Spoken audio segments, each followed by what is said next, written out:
তুমি একবার ওখানে চলে যাও, ওকে দেখে এসো। এই অবস্থায় তো হাত পা গুটিয়ে থাকা যায় না। কাঁদিস নি মা, কাঁদিস নি, কাঁদিস নি। শোন শোন শোন,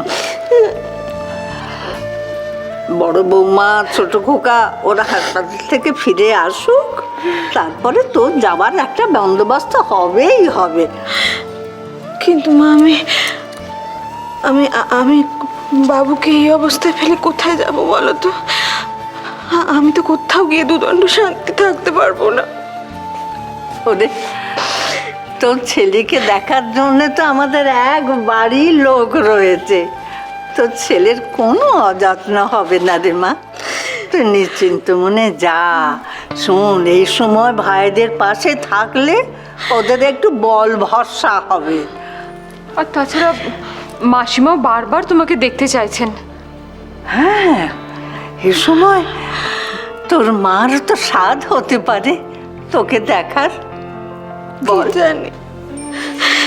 কে জানে মা এখন কেমন আছে, কি অবস্থায় আছে। ভাই, এখানে কান্নাকাটি করলে কিছু হবে? শোনো শোনো, ও ছোট বৌদি, মাসিমার বয়স হয়েছে, বুঝতে পারছো তো, শরীরটাও ভেঙেছে। তুমি যদি এরকম করো আর ওদিকে যদি একটা কিছু ভালো মন্দ হয়েছে তো। দেখো দেখো দেখো ছোট বৌমা, শোনো আমার কথাটা শোনো।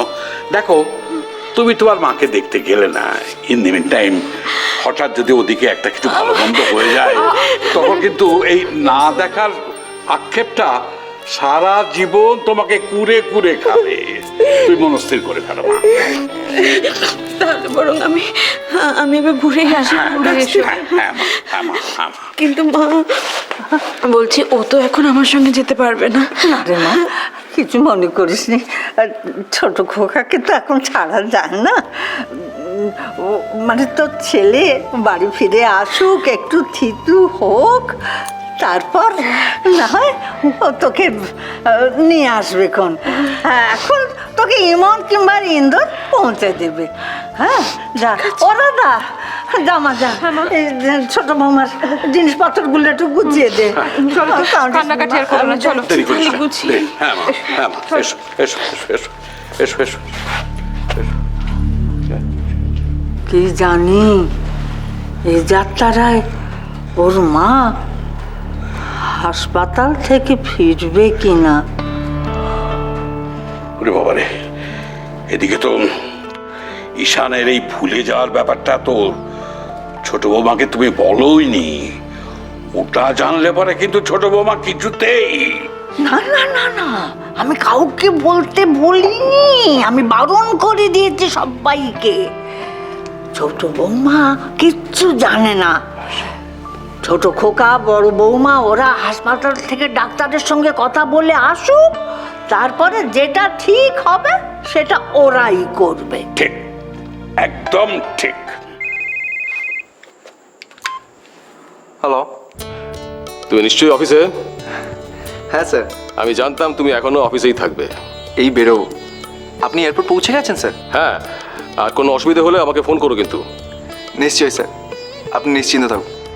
আপনি ঘুরে আসলে দেখবেন আমি সব কিছু কেমন সুন্দরভাবে সামলে নিয়েছি। তা আমি জানি, আমার ভরসা আছে তোমার উপরে। I trust you Rajroop. আপনার বিশ্বাসের পুরো মর্যাদা আমি রাখবো স্যার। ওকে দেন, আমাদের বোর্ডিংয়ের সময় হয়ে গেছে, আমি রাখছি এখন। হ্যাঁ, I will be in touch. Bye sir.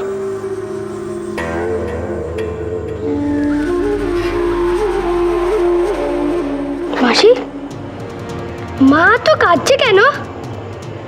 আমার বাবা কি মরে গেছে? উনি তো অধীরদা বন্ধু, ওনার অফিসে তো চাকরি করতেন অধীরদা। শুনেছি টাকা পয়সা তছনছ করার জন্যই উনি অধীরদাকে কাছ থেকে ছাড়িয়ে দিয়েছিলেন। বড়লোক বন্ধু হওয়া অনেক হ্যাপা, হয়তো নিজের দোষ চাপা দেওয়ার জন্য ওনাকে ফাঁসিয়ে দিয়েছিলেন।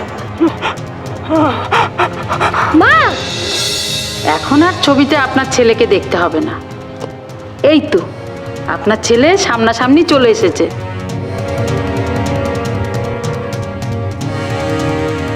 মায়ের অভাবটা যে কি, অনাথ হয়ে যাওয়ার জ্বালাটা যে কি, সেটা আমি বুঝেছি। দিনের পর দিন, রাতের পর রাত একা একা বড় হয়ে উঠেছি, একা একা। আমাদের সাথে ঘটে যাওয়া অন্যায়ের প্রতিশোধ নিতে চাই মিস্টার জয়ন্ত চ্যাটার্জি। নাও ধরো, যদি কোনো বড় ডিল আটকে যায় এমার্জেন্সি হলে কাজে লাগবে পাওয়ার অফ অ্যাটর্নি। রাজরূপ, এর জোরে তুমি কিন্তু আমার কোম্পানির মালিক হয়ে যেতে পারো। I trust you Rajrup.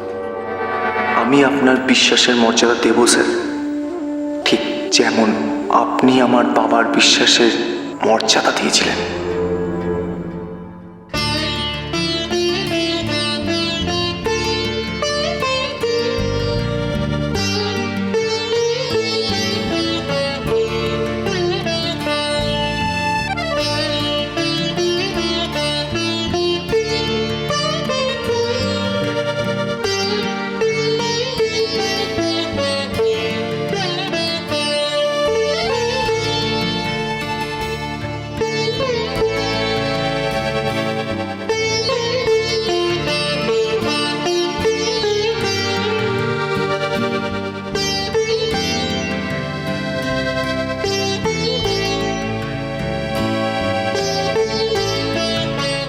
Perfect, very good, alright, ভয়ের কিছু নেই।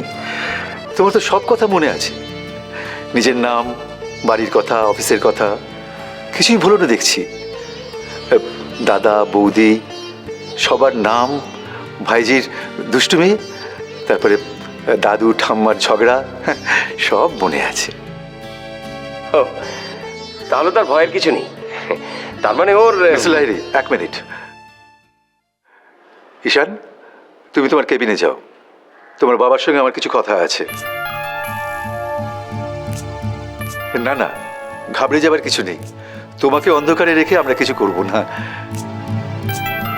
আসলে আমি একটা ফোনের অপেক্ষা করছি, রেডিওলজিস্টের ফোন। এমআরআই রিপোর্টটা তো পেতে দেরি হবে, তাই উনি আমাকে ওই রিপোর্টটা দেখে জানাবেন বলেছেন।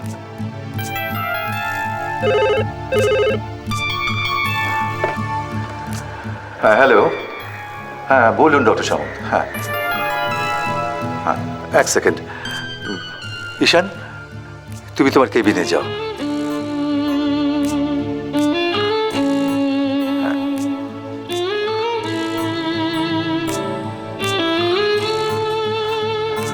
হ্যাঁ বলুন।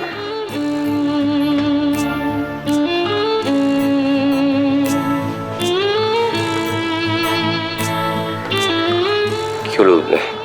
তুই যা, আমি আসছি। তোর কেবিনে তো বড় মা রয়েছেন। হ্যাঁ, যা যা।